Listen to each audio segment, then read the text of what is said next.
पर वहां बात ये नहीं है कि क्या स्टेटमेंट थी और क्या नहीं थी। बात थी इतनी बर्बरता से मारने की, जो पुलिस वाले लगातार उनके साथ मार पिटाई कर रहे थे कि इंसान होकर इंसान को ही एक जानवर से भी ज्यादा बदतर तरीके से उसको मारना। सेक्शंस 120 बी की हम बात करें, 302 क्योंकि दोनों की डेथ हो चुकी है, मर चुके हैं, हत्या की गई है इनकी। दोस्तों अक्सर जो हम आपके लिए वीडियो बनाते हैं और कोशिश करते हैं आपको कानूनी जानकार बनाने की, उसमें अक्सर जो हम वीडियोस लेकर आए रिमांड पर कि रिमांड पुलिस ले सकती है कि नहीं, पुलिस आपके साथ मारपीट कर सकती है या नहीं, पुलिस के पास क्या क्या पावर है, अगर पुलिस आपको अरेस्ट कर ले या पुलिस स्टेशन में ले जाए तो क्या पुलिस आपको मार सकती है। ऐसी हमारी वीडियोस पर बहुत सारे सवाल आप लोगों ने किए कि हमें जब अरेस्ट किया या हम जब पुलिस स्टेशन गए तो हमारे साथ बहुत मारपीट हुई है, बहुत सारी चीजें जो आपने बताई। दोस्तों बात करें अगर कस्टोडियल वायलेशन की या हम बात करें कस्टोडियल डेथ की, ऐसे बहुत सारे केसेस रिपोर्टेड हैं ऑलरेडी अपने देश के कानून में, बहुत सारे प्रावधान भी हैं इन चीजों को लेकर, और बहुत से ऐसे केसेस दर्ज भी हुए जो कि बिल्कुल मानवता के बिल्कुल अगेंस्ट थे। मतलब कि अमानवीय व्यवहार किया गया लोगों के साथ में और लोगों को मार दिया गया। सिर्फ एक पुलिस वाली गलती नहीं थी उसके अंदर, पूरे पुलिस स्टेशन की गलती थी, क्योंकि सभी ने मिलकर मारा लोगों को। मैं आज जिस केस की बात करने वाला हूं आपके साथ, हालांकि हमेशा से मैं आपको बोलता हूं कि आपके साथ अमानवीय व्यवहार नहीं कर सकती पुलिस आपके साथ मार पिटाई नहीं कर सकती, उतने ही बल का इस्तेमाल कर सकती है जिसमें कि आप अपने आप का सरेंडर दे दें और पुलिस आपको कस्टडी में ले ले। पुलिस का काम है आपको कस्टडी में लेना, आपसे पूछताछ करना, रिपोर्ट बनाकर पेश करना मजिस्ट्रेट साहब के सामने, और मजिस्ट्रेट साहब तय करते हैं कि अब आप जुडिशियल कस्टडी में जाओगे या आपका रिमांड पर भेजा जाएगा। रिमांड का मतलब मारपीट फिर भी नहीं होता। आज जो हम बात करने वाले हैं जो कि घटना घटी तमिलनाडु में एक बाप और बेटे की बहुत ही निर्मम हत्या बोलेंगे हम इसको, हत्या कर दी गई, क्योंकि जब सीबीआई ने अपनी चार्जशीट लगाई तो उसमें बहुत सारे ऐसे सेक्शंस लगाए जिनको अगर आप देखें वो बहुत ही गंभीर सेक्शन है। और पूरी सीबीआई की रिपोर्ट क्या बोलती है, क्यों एक फादर को और उसके बेटे को पुलिस ने रात भर मारा और इतना मारा कि लगातार ब्लीडिंग होती रही।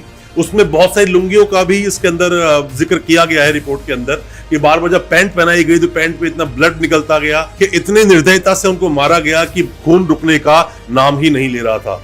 आज उसी केस के बारे में डिस्कस करेंगे और क्या क्या है आपके अधिकार और क्या बोलती है एनसीआरबी की रिपोर्ट, उन सब के बारे में डिस्कस करेंगे अपनी इस वीडियो में। ज्यादा कुछ जानने के लिए दोस्तों बने रहिए हमारे इस वीडियो के साथ। नमस्कार दोस्तों, स्वागत करता हूं फिर एक बार आप सभी का अपने इस यूट्यूब चैनल पर जिसका नाम है फाइट फॉर ट्रू। मेरा नाम है वीरेंद्र वर्मा। जैसा आप सभी जानते हैं हम इसी तरह की लीगल अवेयरनेस की वीडियोस आपके लेकर आते हैं और आपको बनाते हैं कानूनी जानकार। दोस्तों हालांकि पुलिस के पास ऐसी कोई पावर या ऐसी कोई प्रावधान नहीं है ऐसा कि आपके साथ पुलिस मारपीट करे और आपको इतनी बुरी तरह, इतनी निर्दयी तरीके से मारे कि आपकी हत्या तक हो जाए, आपकी मौत हो जाए। दोस्तों हम बात कर रहे हैं अभी 19 जून 2020 की। 19 जून 2020 जो कि लॉकडाउन का एक वक्त था। लॉकडाउन में लोग वैसे ही बहुत परेशान थे, लोगों काम चला गया था। यहीं पर एक मोबाइल शॉप चलाया करते थे, एक बेटा था और उसके फादर थे, जिनके फादर की एज लगभग 59 थी और बेटे की एज थी 31। फादर का नाम हम बात करो पी जयराज उनके फादर का नाम था, और बात करें 31 साल के जिसका नाम है जे बेनिक्स। अभी घटना जब होती है 19 जून 2020 में, तो जो जे बेनिक्स है वो दुकान के पास ही थे। वहां पर उनका फ्रेंड एक भागता हुआ उनके पास आता है और बोलता है कि तुम्हारे फादर को पुलिस ने अरेस्ट कर लिया है, पुलिस उनको पकड़कर ले गई है। अभी कहा सुनी सिर्फ इतनी सी थी कि किसी दिन कोई मोबाइल शॉप उन्होंने खोली, वहां कोई पुलिस वाला आया और आकर उनसे बदतमीजी हो गई। थोड़ा उन्होंने भी उसे कुछ बोल दिया उसके फादर ने, और उसी एक रंजिश को लेकर ये कहानी आगे बढ़ गई। हालांकि एफआईआर उसके अगेंस्ट क्या दर्ज की और क्यों अरेस्ट कर लिया, ये सब बाद में खुलकर आया जब सीबीआई की रिपोर्ट लगी, जब सीबीआई की चार्जशीट लगी, उसके अंदर सब चीजों का खुलासा हुआ। पर यहां पर जो बोलते हैं ये बोलते हैं कि violation the Indian government covid lockdown, मतलब सिर्फ वायलेशन था जो गवर्नमेंट ने जो लॉकडाउन लगाया है उसको वायलेशन कर रहे थे। 188 में वैसे देखा जाए तो इसमें एक नॉर्मल सा पर्चा दर्ज होता है जिसमें इतनी बड़ी चीज नहीं होती कि आपके साथ मारपीट की जाए। जब पता चलता है जे बेनिक्स को कि उसके फादर को लेकर गए हैं, वो भागा भागा सीधा पुलिस स्टेशन पहुंचता है। पुलिस स्टेशन कौन सा है? पुलिस स्टेशन है ये सथनकुलम, ये जगह का नाम है, तमिलनाडु में जगह पड़ती है, चेन्नई में, वहां का ये पुलिस स्टेशन है। वो पहुंचता है वहां तो उसे बहुत आवाजें आ रही होती चिल्लाने की, उसके फादर की बहुत बुरी तरह से पिटाई की जा रही थी अंदर। वो अपने किसी लॉयर दोस्त को भी लेकर जाता है, वहां पर जाते हैं पर उन लॉयर्स को भी मिलने नहीं दिया जाता उनसे। तो 41D के अंदर ये मेंशन है कि आप अपने मर्जी के वकील के सलाह के बिना अगर आप नहीं चाहते कोई जवाब देना, और वैसे भी अगर कोई स्टेटमेंट आप दे भी रहे हैं और वो आपके अगेंस्ट है तो आपको देने की जरूरत है भी नहीं। पर वहां बात ये नहीं है कि क्या स्टेटमेंट थी और क्या नहीं थी। बात थी इतनी बर्बरता से मारने की जो पुलिस वाले लगातार उनके साथ मार पिटाई पिटाई कर रहे थे, जिनका नाम है पी जयराज, जिनकी एज थी 59। इतना उनको मारा गया, लगातार रात भर उनको मारा गया। और जब ये जाता है जे बेनिक्स वहां पर अपने फादर को बचाने के लिए, तो उसको भी धर लेते हैं, उसके साथ भी बहुत मार पिटाई होती है। और ज्यादा यही स्टोरी दयनीय तब हो जाती है जब उन्हें हॉस्पिटल में एडमिट कराया जाता है और जो खून है वो रुकने का नाम ही नहीं ले रहा था। इतना उन्हें मारा गया था कि जब लगातार उनको पैंट पहनाई गई, पैंट लगातार खून से पूरी भीग जाती थी, लुंगी बांधी गई, लुंगी बिल्कुल खून से भीग जाती थी। फिर बोला गया पुलिस ऑफिशियल्स के द्वारा कि एक डार्क कलर की लुंगी लेकर आओ ताकि वो चीजें ना दिखे। जब उनको लेकर गए मजिस्ट्रेट साहब के सामने, जैसा मैं आपको हमेशा बोलता हूं, जब भी किसी को पुलिस अरेस्ट करती है तो 24 घंटे के भीतर मजिस्ट्रेट साहब के सामने उस एक्यूज को पेश करना होता है। ये एक मैंडेट प्रोविजन है जो हमारे देश का कानून बोलता है। जब लेकर गए, कोविड चल रहा था, कोविड-19, तो वहां पर भी क्या किया कि सिर्फ एक्यूज को, पुलिस वालों को देखकर मजिस्ट्रेट साहब ने अपनी बैल्कोनी से खड़े होकर ही वहीं से हाथ हिला दिया और इनको वहां से भेज दिया। तो यहां पर भी मजिस्ट्रेट साहब ने हालांकि अपनी ठीक से ड्यूटी अपनी नहीं निभाई। बात करें डेट्स की, तो जो बात कर रहे हैं 19 जून की, जब इनको अरेस्ट किया, रात भर इनके साथ मारपीट हुई। 20 तारीख को बोलते हैं इनके लॉयर की लगभग 6 लुंगीज बार बार चेंज की गई, पर वो लगातार बार बार जब भी बदलते थे तो वो खून में बिल्कुल लथपथ हो जाया करती थी। अब दोस्तों बात करते हैं 22 जून की। 22 जून को जो कि बेनिक्स है, बेनिक्स की मौत हो जाती है रात को लगभग 9 बजे। इसी मारपीट की वजह से इतनी इंजरीज उसको आई थी। अब बात करूंगे फादर की। उनके फादर का नाम है पी जयराज, जिनकी डेथ हो जाती है 23 जून को सुबह लगभग 5:40 पर। उनकी भी डेथ हो जाती है। और डेथ का जो कॉज आता है वो क्या लिखा होता है, लिखा है पंचर्ड लंग्स, मतलब कि लंग्स जो है बिल्कुल पूरी तरह से फट गए थे, पंचर्ड हो गए थे। और दोस्तों और डिटेल में समझने के लिए आप ये समझिए कि सीबीआई ने इस पूरे केस की अच्छे से इन्वेस्टिगेशन की। इन्वेस्टिगेशन करने के बाद ये मेंशन करते हैं उसमें, during the investigation 10 police officials including the inspector, SHO, 3 sub inspector और 2 साथ में हेड कांस्टेबल और 4 constable all of the Sathankulam police station were arrested. और ये सभी लोग, पूरा लगभग थाना ही, पूरा पुलिस स्टेशन ही अरेस्ट कर लिया गया, क्योंकि इन्होंने जो जुर्म किया वो था ही कुछ ऐसा ही।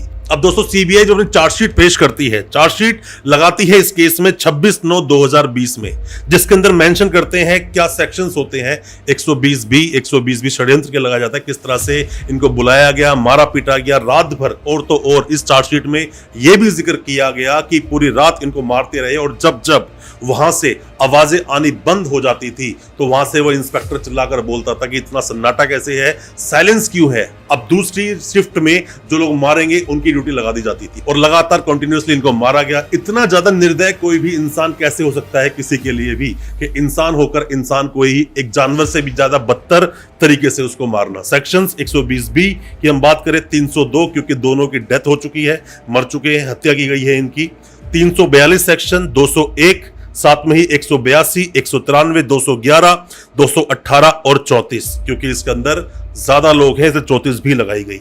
और दोस्तों इसी के साथ साथ देखा जाए तो जो मारपीट की गई लगातार शिफ्ट में, पुलिस वाले लगातार जो उनको मार रहे थे, इवन ये भी बताया गया कपड़े उतार कर उनको मारा गया, कितनी बुरी तरह से मारा गया। और दोस्तों इसी मारपीट के बाद में जब ठीक तरीके से पुलिस स्टेशन को एफएसएल की तरीके से जब जांचा गया और जब एफएसएल की रिपोर्ट आती है, तो रिपोर्ट भी क्या बोलते हैं, स्टेटेड दैट डीएनए सैंपल्स जो आए हैं, जो खून के धब्बे थे जगह जगह पर, और ये धब्बे कहां पर थे, पूरे पुलिस स्टेशन के दीवारों पर, फर्श पर, पुलिस स्टेशन इवन लॉकअप में, टॉयलेट रूम में, एसएचओ जहां होते हैं वहां पर भी जो लाठियां पड़ी थी उन लाठियों पर। इन सभी चीजों से जब सैंपल लिए गए और जब फॉरेंसिक भेजा गया तो डीएनए सब कुछ मैच कर गया।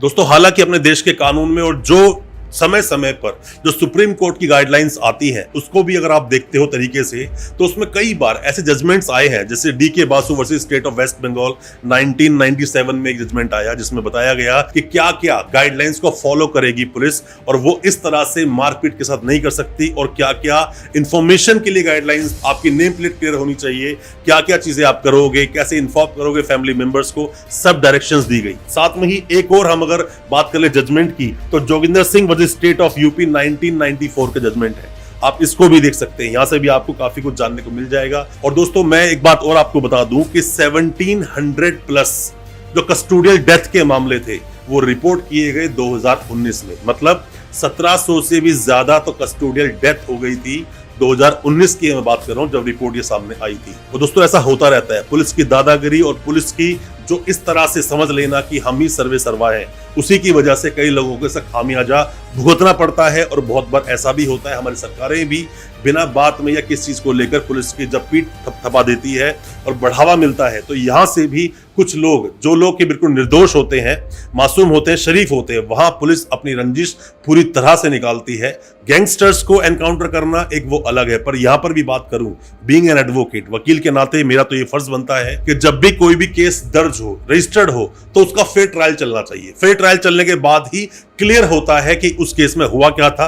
जैसे यहां सीबीआई ने इन्वेस्टिगेशन की, सब कुछ सामने आया, तो ट्रायल, अभी इस केस का ट्रायल पेंडिंग है, अभी यहां पर एविडेंस पर ही केस चल रहा है। हालांकि इसमें काफी सारे एविडेंस हो भी चुके हैं। इस केस के बारे में जब मैं पढ़ रहा था, बहुत कुछ मैंने उसके अंदर देखा और बहुत ऐसा रोंगटे खड़े कर देने वाली चीजें हैं इसके अंदर, जो कि बिल्कुल इंसानियत को पूरी तरह से ही बदनाम कर देती है, इंसानियत को सर झुकाने मजबूर कर देती है कि इंसान ही इंसान का इस तरह से दुश्मन हो सकता है। दोस्तों, इसी तरह की जो केस स्टडीज है हम लोग लेके आते रहेंगे अपनी वीडियो के माध्यम से, और कोशिश करेंगे आपके सभी तरह के जो अधिकार हैं, हमारा देश का कानून क्या बोलता है, क्या आपके अधिकार है, उन सबको बताने में। अच्छा लगा आज का वीडियो, हमारी वीडियो को ज्यादा से ज्यादा अपने दोस्तों, परिजन, परिवार में शेयर करें, ताकि वो भी अपने आप को कानून जानकार बना सके। बहुत बहुत शुक्रिया दोस्त, धन्यवाद हमारे इस वीडियो के साथ बने रहने के लिए।